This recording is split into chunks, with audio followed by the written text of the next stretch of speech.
بسم اللہ الرحمن الرحیم۔ السلام علیکم ورحمۃ اللہ وبرکاتہ۔ ناظرین، حضور صلی اللہ علیہ وآلہ وسلم کی سب سے چہیتی بیوی حضرت عائشہ رضی اللہ تعالی عنہ حضرت علی کی ایک بات کی وجہ سے ان سے اتنا زیادہ غصہ ہو گئیں کہ پھر ساری زندگی کبھی بھی حضرت علی سے بات نہ کی۔ وہ حضرت علی سے اتنا زیادہ غصہ رہتیں کہ ان کا نام تک لینا بھی گوارا نہ کرتیں۔ آخر یہی ناراضگی اتنی آگے پہنچی کہ حضرت عائشہ رضی اللہ تعالی عنہ اور حضرت علی کے بیچ ایک ایسی جنگ ہوئی کہ جسے جنگ جمل کہا جاتا ہے، اور اس میں ہزاروں صحابہ کرام کا پاکیزہ خون بہایا گیا، ہزاروں عورتیں بیوہ ہو گئیں اور ہزاروں بچے یتیم ہو گئے۔ حضرت عائشہ رضی اللہ تعالی عنہ کی زندگی میں ایک بڑا عجیب واقعہ پیش آیا، وہ یہ کہ جب اللہ کے رسول صلی اللہ علیہ وآلہ وسلم غزوہ بنی مصطلق میں تشریف لے گئے تو وہاں سے واپسی پر قافلے کو الگ الگ حصوں میں بانٹ دیا۔ اب جس قافلے کے لوگ جیسے جیسے تیار ہوتے رہتے تو چلتے رہتے تھے۔ سینکڑوں بلکہ ہزاروں اونٹ ہوا کرتے تھے، چلتے ہوئے بھی گھنٹوں لگا کرتے تھے۔ حضرت عائشہ رضی اللہ تعالی عنہ نے سوچا کہ قافلے کو تو جانا ہی ہے، اس لیے پتہ نہیں ابھی کتنا وقت لگے گا، کیوں نہ میں قضائے حاجت وغیرہ سے فارغ ہو جاؤں۔ اس وقت حاجت کے لیے کھیتوں میں جایا کرتے تھے، لہذا آپ رضی اللہ تعالی عنہ دور چلی گئیں تاکہ فراغت حاصل کر سکیں۔ جب فارغ ہو کر واپس آئیں تو آپ نے ہودج میں بیٹھنا تھا، جس کو سواریوں پر رکھا جاتا ہے۔ اتنے میں حضرت عائشہ نے محسوس کیا کہ میں نے گلے میں ایک ہار پہنا ہوا تھا، وہ کہیں ٹوٹ کر گر گیا ہے۔ سوچا کہ ابھی تو روانہ ہونے میں وقت لگے گا، اس لیے میں جا کر ہار تلاش کر لیتی ہوں۔ آپ رضی اللہ تعالی عنہ ہار تلاش کرنے واپس اسی کھیت کی طرف گئی۔ پیچھے صحابہ کرام نے سوچا کہ حضرت عائشہ رضی اللہ تعالی عنہ واپس تو آ ہی گئی تھی، لہذا ہودج میں بیٹھ بھی گئی ہوں گی، اس لیے 4-5 آدمیوں نے ہودج کو اٹھا کر اونٹ پر سوار کر دیا۔ حضرت عائشہ رضی اللہ تعالی عنہ عمر میں کم تھی اور وزن بھی کم تھا۔ 4-5 آدمی اٹھانے والے تھے تو ان کو پتہ بھی نہ چلا کہ اندر بیٹھی ہیں یا نہیں، اور قافلے کے لوگ تو وہاں سے چلے گئے۔ جب حضرت عائشہ رضی اللہ تعالی عنہ واپس آئیں تو دیکھا کہ وہ جگہ تو خالی پڑی ہے اور قافلہ جا چکا ہے، تو حضرت عائشہ بہت پریشان ہوئیں، لیکن دوسری طرف آپ کو اطمینان بھی تھا کہ جب آپ صلی اللہ علیہ وآلہ وسلم کو پتہ چلے گا کہ میں پیچھے چھوٹ گئی ہوں تو کسی نہ کسی کو ضرور بھیجیں گے، اس لیے آپ رضی اللہ تعالی عنہ وہیں پر بیٹھ گئیں۔ تھوڑی دیر بعد آپ رضی اللہ تعالی عنہ پر نیند غالب آ گئی تو آپ نے اپنے اوپر چادر ڈال لی اور سو گئی۔ حضور صلی اللہ علیہ وآلہ وسلم کی عادت تھی کہ صحابہ کرام میں کسی ایک صحابی کو حکم دیا جاتا کہ جب سارا قافلہ کسی جگہ سے چلا جائے تو اگر رات ہو تو صبح کے وقت وہ صحابی وہاں کر دیکھے کہ کوئی چیز چھوٹ تو نہیں گئی۔ لہذا ایک بدری صحابی حضرت صفوان رضی اللہ تعالی عنہ کو حضور صلی اللہ علیہ وآلہ وسلم نے اس کام پر لگایا، تو وہ صحابی جب اس جگہ پر آئے تو کسی کو وہاں لیٹا ہوا پایا۔ قریب آئے تو انہوں نے پہچان لیا یہ تو حضور صلی اللہ علیہ وآلہ وسلم کی بیوی حضرت عائشہ ہے، تو انہوں نے اونچی آواز میں انا للہ و انا الیہ راجعون پڑھا۔ صحابی کی آواز سن کر حضرت عائشہ رضی اللہ تعالی عنہ کی آنکھ کھل گئی، تو آپ نے چادر سے اپنے آپ کو پوری طرح ڈھانپ لیا۔ ان صحابی نے آپ کے لیے اپنے اونٹ کو بٹھایا تو آپ رضی اللہ تعالی عنہ اونٹ پر سوار ہو گئے۔ ان صحابی نے اونٹ کی رسی پکڑی اور چل پڑے، یہاں تک جب وہ اس قافلے کے پاس پہنچے تو قافلے میں جو منافق موجود تھے انہوں نے جب ایسا دیکھا تو کہنے لگے اس میں تو کچھ نہ کچھ بات ہوئی ہوگی۔ منافق لوگ تو پہلے ہی ایسے مواقع کی تلاش میں رہتے تھے کہ جس میں مسلمانوں کو اور حضور صلی اللہ علیہ وآلہ وسلم کو تکلیف پہنچا سکیں، لہذا انہیں بات کرنے کا موقع مل گیا، اور یہ منافق کہنے لگے کہ نعوذ باللہ حضرت عائشہ ان صحابی کے ساتھ وقت گزارا ہے، اسی وجہ سے وہ قافلے سے پیچھے رہ گئی تھی۔ لہذا جب مدینہ پہنچے تو حضور صلی اللہ علیہ وآلہ وسلم کو اس بات کا پتہ چلا کہ منافق لوگ میری عائشہ پر ایسا گندا الزام لگا رہے ہیں، تو آپ صلی اللہ علیہ وآلہ وسلم کو بڑا صدمہ ہوا۔ لیکن دھیرے دھیرے لوگوں میں یہ بات پھیلنا شروع ہو گئی۔ حضرت عائشہ رضی اللہ تعالیٰ عنہ فرماتی ہیں کہ میں قافلے سے واپس آ کر 1 مہینے تک بیمار رہی اور کمزور بھی ہوگی۔ ایک دن میں ایک صحابیہ حضرت ام مستہ رضی اللہ تعالیٰ عنہ کے ساتھ قضائے حاجت کے لیے رات کو باہر کھیتوں کی طرف نکلی۔ راستہ چلتے ایک جگہ پر ان صحابیہ کو ٹھوکر لگی تو انہوں نے اپنے بیٹے کو بد دعا دی، تو حضرت عائشہ رضی اللہ تعالیٰ عنہ فرماتی ہیں کہ میں نے ان سے کہا آپ اپنے بیٹے کے لیے بد دعا کیوں کر رہی ہیں؟ تو وہ کہنے لگی کہ اے عائشہ، کیا تمہیں پتہ نہیں کہ وہ تمہارے بارے میں کیا باتیں کرتا ہے؟ تو حضرت عائشہ نے پوچھا کہ آخر وہ میرے بارے میں کیا کہتا ہے؟ تو اس پر صحابیہ نے حضرت عائشہ کو ساری باتیں بتا دیں۔ کیا عائشہ تمہارے بارے میں سارے شہر میں ایسی ایسی باتیں ہو رہی ہیں؟ حضرت عائشہ رضی اللہ تعالیٰ عنہ فرماتی ہیں کہ جب میں نے یہ سنا تو میرے دل پر بہت بڑا صدمہ لگا اور جلدی سے گھر واپس آ کر حضور صلی اللہ علیہ وآلہ وسلم کا انتظار کرنے لگی۔ جب آپ صلی اللہ علیہ وآلہ وسلم مسجد تشریف لائے تو میں آپ کے سامنے آئی اور سلام کیا۔ آپ نے سلام کا جواب دیا لیکن چہرہ دوسری طرف پھیر لیا۔ میں دوسری طرف سے آئی مگر حضور صلی اللہ علیہ وآلہ وسلم نے اپنی نگاہیں دوسری طرف کر لیں۔ آپ کی خاموش نگاہوں نے مجھے بہت ساری باتیں سکھا دی تھیں کہ اس وقت آپ صلی اللہ علیہ وآلہ وسلم کی طبیعت پر بوجھ ہے اور آپ مجھ سے کوئی بات نہیں کرنا چاہتے ہیں۔ میں نے سوچا کہ چلو میں اپنے ماں باپ کے گھر چلی جاتی ہوں تاکہ صحیح حالات کا پتہ چل سکے کہ آخر میرے بارے میں کیسی باتیں کی جا رہی ہیں۔ تو میں نے انہیں گھر جانے کی اجازت چاہی تو آپ صلی اللہ علیہ وآلہ وسلم نے اشارے سے فرما دیا کہ ہاں چلی جاؤ۔ حضرت عائشہ رضی اللہ تعالی عنہ فرماتی ہیں کہ جب میں گھر پہنچی تو میری امی نے دروازہ کھولا۔ میں نے دیکھا کہ میری امی رو رو کر لال ہو چکی ہیں، پریشان چہرے کے ساتھ وہ میرے سامنے کھڑی ہیں۔ میں نے پوچھا کہ امی کیا ہوا، لیکن وہ بالکل خاموش رہیں، مجھے کوئی جواب نہ دیا اور ان کی آنکھوں سے آنسو ٹپکنا شروع ہو گئے۔ میں نے پوچھا امی میرے ابو کدھر ہیں؟ تو انہوں نے چارپائی کی طرف اشارہ کر دیا۔ میں نے دیکھا کہ میرے ابو حضرت ابو بکر صدیق رضی اللہ تعالیٰ عنہ چارپائی پر بیٹھے قرآن پڑھ رہے ہیں۔ ایک ایک آیات پر ان کی آنکھوں سے آنسو برابر گرتے جا رہے ہیں۔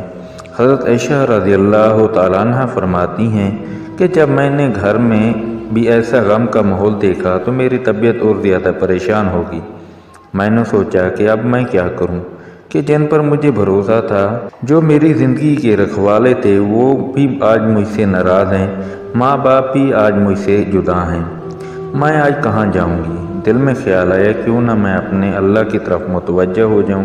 اس لیے حضرت عائشہ رضی اللہ تعالیٰ عنہ فرماتی ہیں کہ میں نے وضو کیا اور گھر کے ایک کونے کی طرف جانے لگی تو امی نے پوچھا اے عائشہ کدھر جا رہی ہو؟ کیونکہ ان کو ڈر لگ رہا تھا کہ میری بیٹی پریشان ہے، ایسا نہ ہو کہ کوئی بڑا فیصلہ کر کے خود کو ہلاک نہ کر لے۔ تو فرماتی ہیں میں نے امی کو کہا امی میں اپنے رب کے حضور دعائیں کرنے جا رہی ہوں۔ حضرت عائشہ رضی اللہ تعالی عنہ فرماتی ہیں کہ میں نے مصلی بچھایا اور سجدے میں سر رکھ کر دعائیں مانگنے شروع کر دیں۔ اے پروردگار، اے فریادوں کی فریاد سننے والے، اللہ تیرے مقبول بندوں پر جب بھی کوئی ایسا وقت آیا تو اے اللہ تو انہیں ہی ان کی مدد فرمائی۔ اے اللہ یوسف علیہ السلام پر الزام لگایا گیا تو نے ایک بچے سے گواہی دلا کر انہیں بچایا۔ اے اللہ حضرت مریم علیہ السلام پر الزام لگایا گیا تو آپ ہی نے ان کی شیر خوار بچے سے پاک دامنی کی گواہی دلوائی۔ اے اللہ آج تیرے محبوب کی عائشہ تیرے دروازے پر حاضر ہے اور فریاد کرتی ہے کہ مجھ پر بھی تہمت لگی ہے۔ اے اللہ تو حمیرہ کی مدد فرما، میرے شوہر نے بھی اس وقت میرا ساتھ چھوڑ دیا، اب آپ کے علاوہ میرا کوئی سہارا نہیں ہے جو اس کمزور کو تسلی دے سکے۔ اے اللہ میری مدد فرما۔ حضرت عائشہ رضی اللہ تعالی عنہ رو رو کر دعائیں کر رہی تھیں، ادھر دعائیں مانگی جا رہی تھیں اور ادھر حضور صلی اللہ علیہ وآلہ وسلم نے مسجد نبوی میں ایک مجلس مشاورت قائم کی ہوئی تھی کہ جس میں حضرت عائشہ رضی اللہ تعالی عنہ کے والد حضرت ابو بکر صدیق رضی اللہ تعالی عنہ کے علاوہ باقی سارے بڑے صحابہ کرام موجود تھے۔ حضور صلی اللہ علیہ وآلہ وسلم سب کے بیچ غمزدہ بیٹھے ہوئے تھے۔ صحابہ کرام کے چہروں پر اداسی تھی کیونکہ وہ اپنے محبوب حضور صلی اللہ علیہ وآلہ وسلم کے چہرے کو غمزدہ دیکھ رہے تھے۔ کہ جس کی وجہ سے صحابہ کرام کی بھی طبیعت کچھ عجیب سی بن چکی تھی، اس لیے کچھ صحابہ کرام تو سسکیاں لے کر رو رہے تھے۔ حضور صلی اللہ علیہ وآلہ وسلم نے اپنے صحابہ کرام سے پوچھا کہ اس معاملے میں تم مجھے کیا مشورہ دیتے ہو؟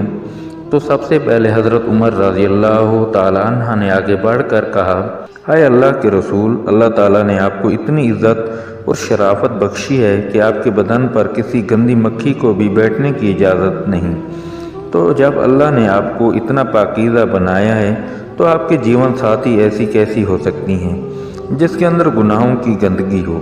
اس لیے مجھے تو یہ چیز بالکل جھوٹ نظر آتی ہے۔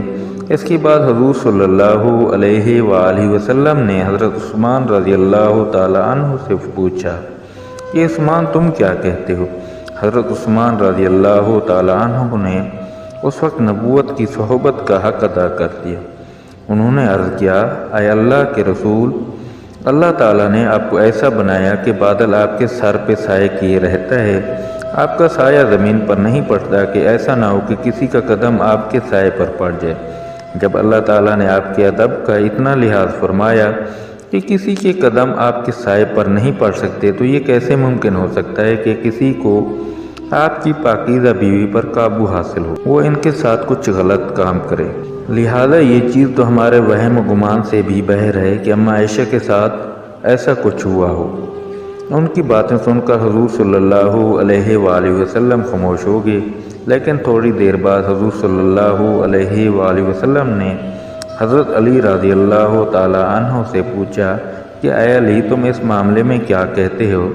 تو حضرت علی نے عرض کیا کہ اے اللہ کے رسول، ایک بار میں نے دیکھا کہ آپ کے جوتوں میں کچھ گندگی لگ گئی تھی، لیکن آپ صلی اللہ علیہ وآلہ وسلم کو اس کی خبر نہیں تھی، اس لیے آپ نے جب ان جوتوں کو پہننا چاہا تو اللہ نے حضرت جبرائیل علیہ السلام کو بھیج کر آپ کو اطلاع فرما دی کہ آپ کے جوتوں میں کچھ گندگی لگی ہوئی ہے۔ تو اللہ کے رسول، جب جوتوں پر گندگی لگی ہوئی ہو تو آپ کو بتا دیا گیا، تو اگر آپ کے گھر والوں کے ساتھ کوئی ایسا معاملہ ہوتا تو آپ کو کیوں نہ بتایا جاتا؟ اس لیے مجھے یہ بات کچھ ٹھیک نظر نہیں آتی۔ حضور صلی اللہ علیہ وآلہ وسلم پھر سے خاموش ہو گئے۔ حضور صلی اللہ علیہ وآلہ وسلم کی اداسی دیکھ کر حضرت علی رضی اللہ تعالی عنہ دوبارہ کہنے لگے، اے اللہ کے رسول، اگر آپ کی طبیعت بہت زیادہ غمزدہ ہے تو آپ چاہیں تو عائشہ کو طلاق دے دیں، آپ کے لیے بیویوں کی کون سی کمی ہے؟ اللہ تعالیٰ آپ کو کوئی اور جیون ساتھی عطا فرما دیں گے۔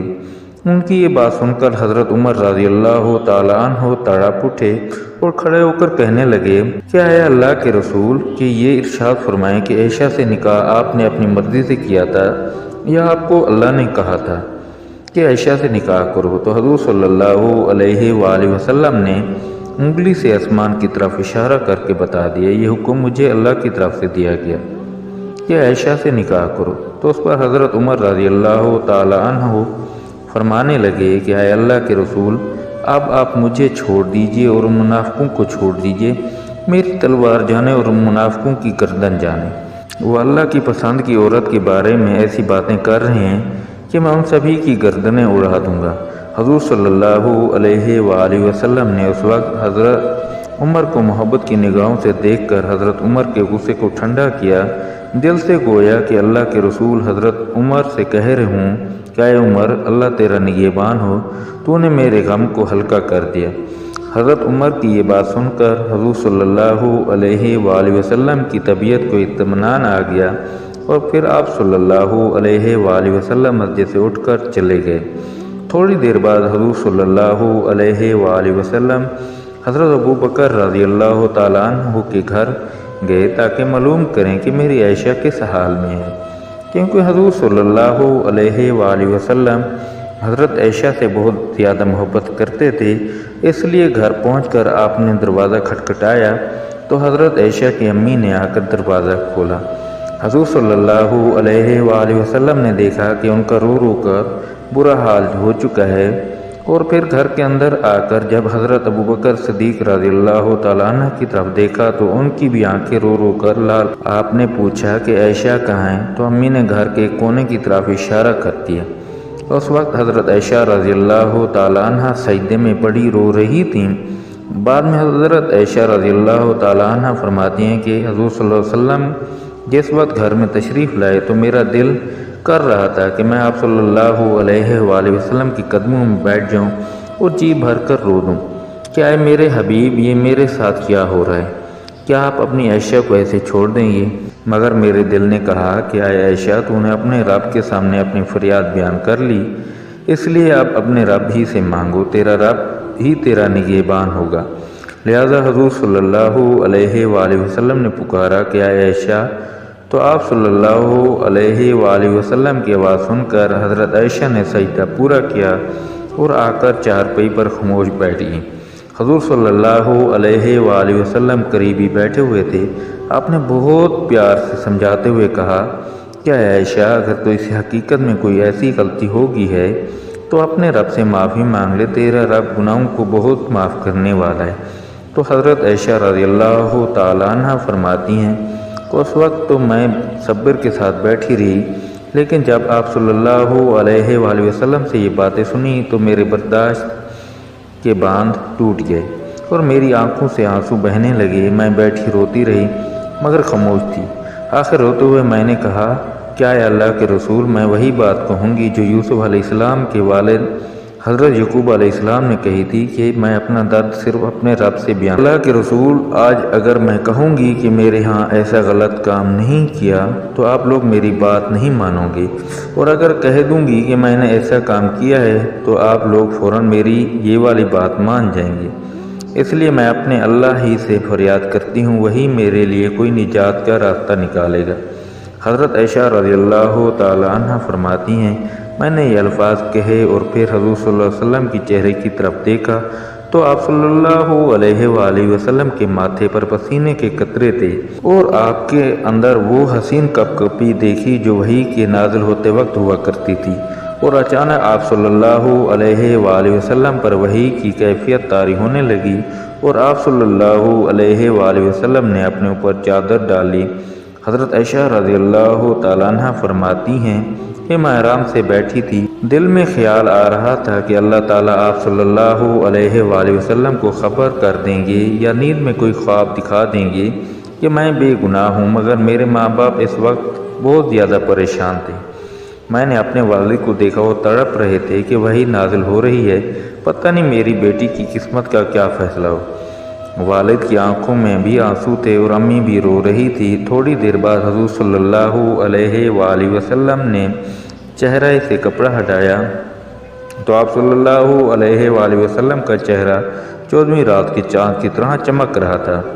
حضرت عائشہ رضی اللہ تعالیٰ عنہ فرماتی ہیں کہ اس وقت جب میں نے آپ کے چہرے پر خوشی کے آثار دیکھے تو میں سمجھ گئی کہ اللہ تعالیٰ نے میری برات نازل فرما دی ہے۔ حضور صلی اللہ علیہ وآلہ وسلم نے ارشاد فرمایا، اے عائشہ مبارک ہو، اللہ کا کلام آیا ہے کہ تو بالکل بے گناہ ہے۔ حضرت عائشہ رضی اللہ تعالیٰ عنہ فرماتی ہیں کہ اس وقت میری امی کہنے لگی، اے عائشہ اور حضور صلی اللہ علیہ وآلہ وسلم کا شکریہ ادا کرو، لیکن حضرت عائشہ فرمانے لگی کہ اس وقت میری توجہ صرف اور صرف اللہ کی طرف تھی، تو میں نے کہا میں کسی کا بھی شکریہ ادا نہیں کروں گی، بلکہ میں تو اپنے اللہ کا شکریہ ادا کروں گی، اسی نے تو آج مجھے بچا لیا، آپ سب لوگوں نے مجھے چھوڑ دیا تھا۔ اللہ نے حضرت عائشہ کی پاک دامنی میں پوری 18 آیات نازل فرمائیں۔ یہی نہیں کہ صرف حضرت عائشہ کو بے گناہ فرمایا، بلکہ اللہ نے حضرت عائشہ سے فرمایا کہ عائشہ تمہیں اتنے دنوں تک جو تکلیفوں میں رہنا پڑا، اس کے بدلے میں تمہارے لیے مغفرت اور بڑے اجر کا وعدہ کرتا ہوں۔ ناظرین، اس کے بعد حضرت عائشہ رضی اللہ تعالیٰ عنہ پھر سے حضور صلی اللہ علیہ وآلہ وسلم کے گھر میں آ کر رہنے لگی، لیکن حضرت عائشہ رضی اللہ تعالیٰ عنہ کو ساری زندگی حضرت علی رضی اللہ تعالیٰ عنہ سے ایک شکایت رہی، کیونکہ جس وقت مسجد میں حضور صلی اللہ علیہ وآلہ وسلم نے سبھی صحابہ کرام کو جمع کر کے حضرت عائشہ کے بارے میں مشورہ لیا تھا، تو سبھی بڑے بڑے صحابہ کرام نے حضرت عائشہ کی پاک دامنی کی گواہی دی تھی، اور آخر میں حضرت علی بھی حضرت عائشہ رضی اللہ تعالیٰ عنہ کی پاک دامنی کی گواہی دی تھی۔ لیکن جب حضرت علی رضی اللہ تعالیٰ عنہ نے حضور صلی اللہ علیہ وآلہ وسلم کو بہت زیادہ اداس دیکھا تو یہ بات بھی کہہ دی کہ اے اللہ کے رسول، اگر آپ کو عائشہ پر شک ہے تو آپ عائشہ کو طلاق دے دیں۔ ان کی جگہ آپ کسی دوسری لڑکی سے شادی کر لیں۔ تو یہ بات جب حضرت عائشہ کو پہنچی کہ انہوں نے حضور صلی اللہ علیہ وآلہ وسلم کو مجھے طلاق دینے کا مشورہ دیا ہے، تو حضرت عائشہ پھر حضرت علی سے اتنا زیادہ غصہ ہوگی کہ ساری زندگی بھی ان سے بات نہ کی۔ اللہ تعالی ہمیں دین کی مکمل سمجھ نصیب عطا فرمائے۔ ناظرین، اگر میری ویڈیو پسند آئے تو میرے چینل کو سبسکرائب اور ویڈیو کو لائک ضرور کرنا۔ اللہ حافظ، ملتے ہیں ایک نئی ویڈیو کے ساتھ۔